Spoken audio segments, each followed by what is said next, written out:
Hi, welcome to GramcrackerTime, and I'm going to read chapter 21 in Charlotte's Web. It's called Last Day. Charlotte and Wilbur were alone. The families had gone to look for Fern. Templeton was asleep. Wilbur lay resting after the excitement and strain of the ceremony.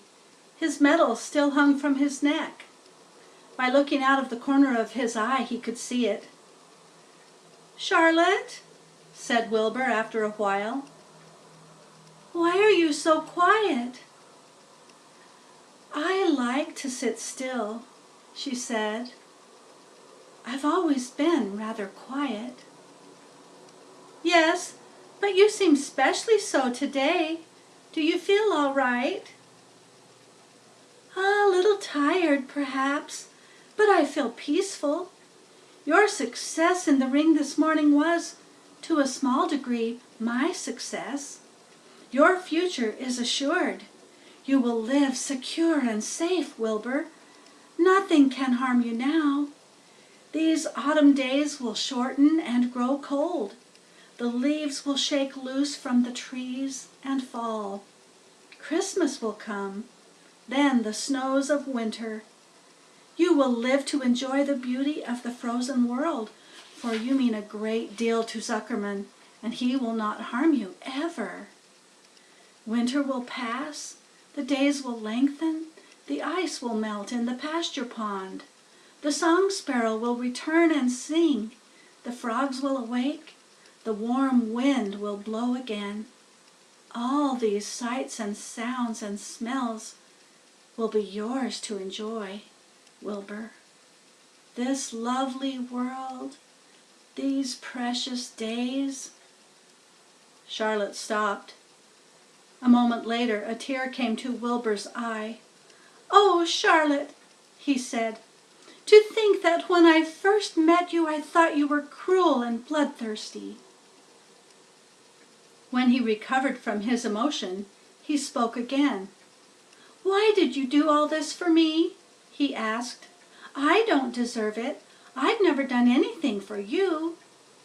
"You have been my friend," replied Charlotte. "That in itself is a tremendous thing. I wove my webs for you because I liked you. After all, what's a life anyway? We're born, we live a little while, we die. A spider's life can't help being something of a mess with all this trapping and eating flies. By helping you, perhaps, I was trying to lift up my life a little. Heaven knows anyone's life can stand a little of that." "Well," said Wilbur, "I'm no good at making speeches. I haven't got your gift for words, but you have saved me, Charlotte, and I would gladly give my life for you. I really would." "Ah, I'm sure you would, and I thank you for your generous sentiments." "Charlotte," said Wilbur, "we're all going home today. The fair is almost over. Won't it be wonderful to be back home in the barn cellar again with the sheep and the geese? Aren't you anxious to get home?" For a moment Charlotte said nothing. Then she spoke in a voice so low Wilbur could hardly hear the words. "I will not be going back to the barn," she said. Wilbur leapt to his feet.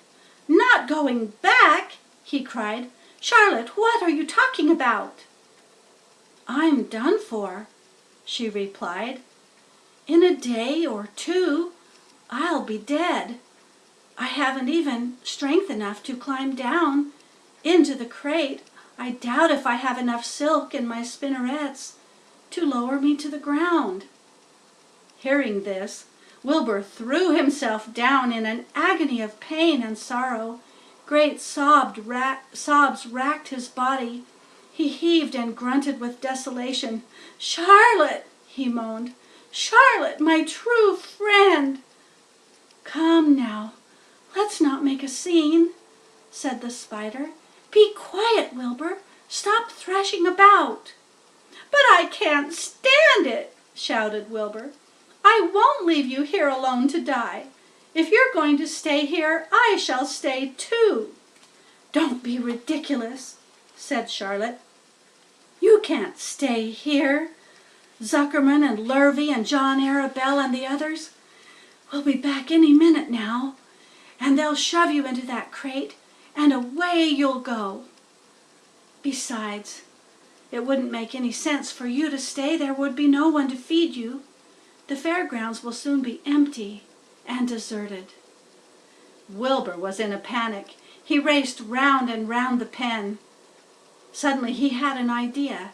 He thought of the egg sack and the 514 little spiders that would hatch in the spring. If Charlotte herself was unable to go to the barn, at least he must take her children along. Wilbur rushed to the front of his pen. He put his front feet up on the top board and gazed around. In the distance he saw the Arabelles and the Zuckermans approaching. He knew he would have to act quickly. "Where's Templeton?" he demanded. "He's in that corner, under the straw, asleep," said Charlotte. Wilbur rushed over, pushed his strong snout under the rat, and tossed him into the air. "Templeton!" screamed Wilbur. "Pay attention!" The rat, surprised out of a sound sleep, looked first dazed, then disgusted. "What kind of monkeyshine is this?" he growled. "Can't a rat catch a wink of sleep without being rudely popped into the air?" "Listen to me!" cried Wilbur. "Charlotte is very ill. She has only a short time to live. She cannot accompany us home because of her condition. Therefore it is absolutely necessary that I take her egg sack with me. I can't reach it and I can't climb.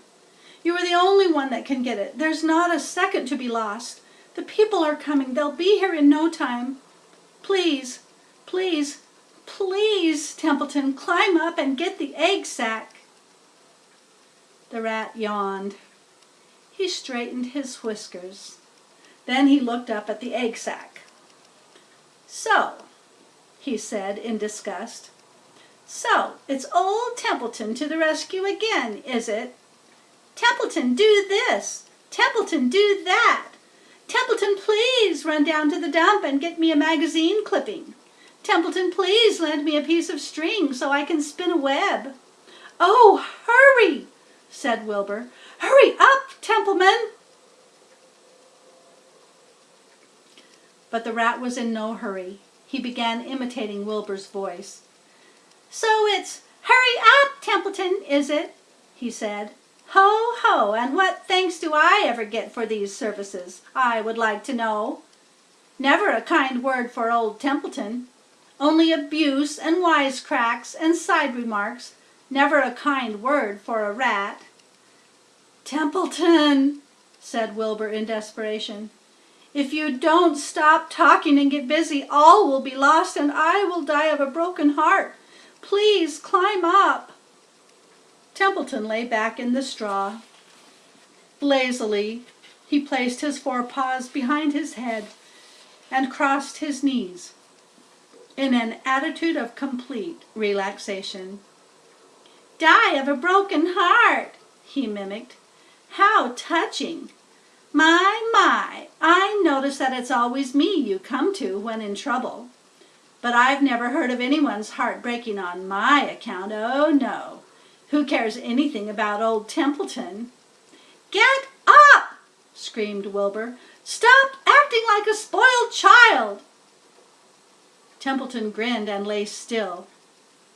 "Who made trip after trip to the dump?" he asked. "Why, it was old Templeton." "Who saved Charlotte's life by scaring that Arabelle boy away with a rotten goose egg?" "Bless my soul, I believe it was old Templeton." "Who bit your tail and got you back on your feet this morning after you had fainted in front of the crowd?" "Old Templeton. Has it ever occurred to you that I'm sick of running errands and doing favors?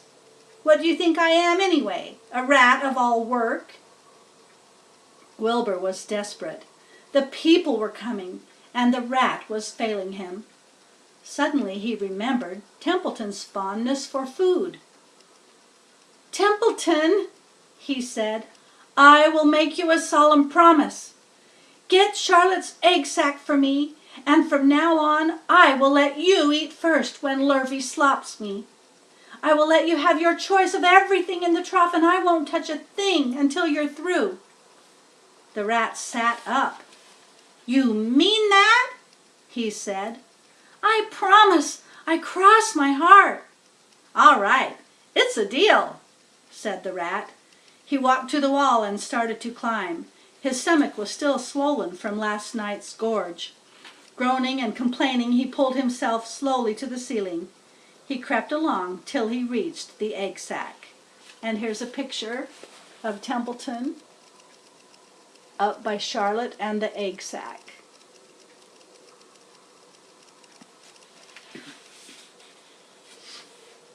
Charlotte moved aside for him.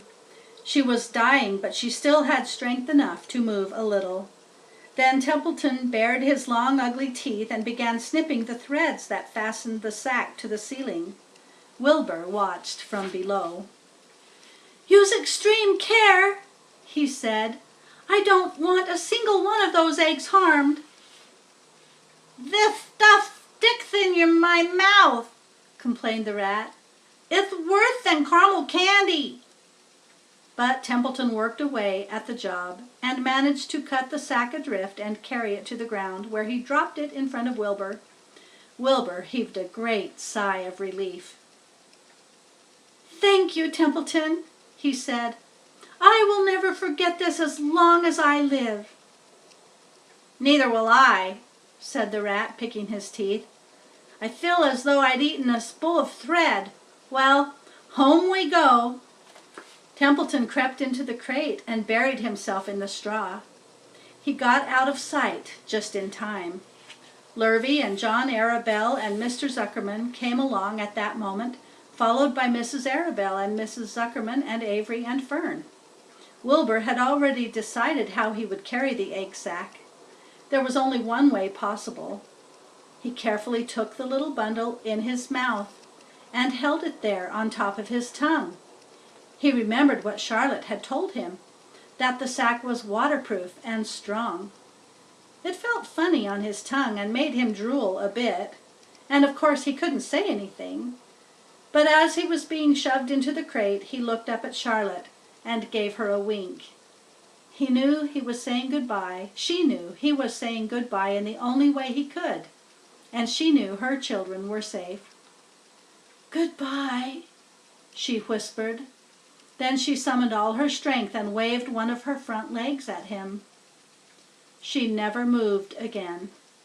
Next day, as the Ferris wheel was being taken apart, and the race horses were being loaded into vans, and the entertainers were packing up their belongings and driving away in their trailers, Charlotte died. The fairgrounds were soon deserted.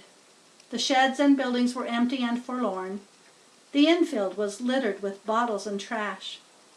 Nobody, of the hundreds of people that had visited the fair, knew that a gray spider had played the most important part of all. No one was with her when she died. That's sad. The end of chapter 21. Bye-bye. I love you.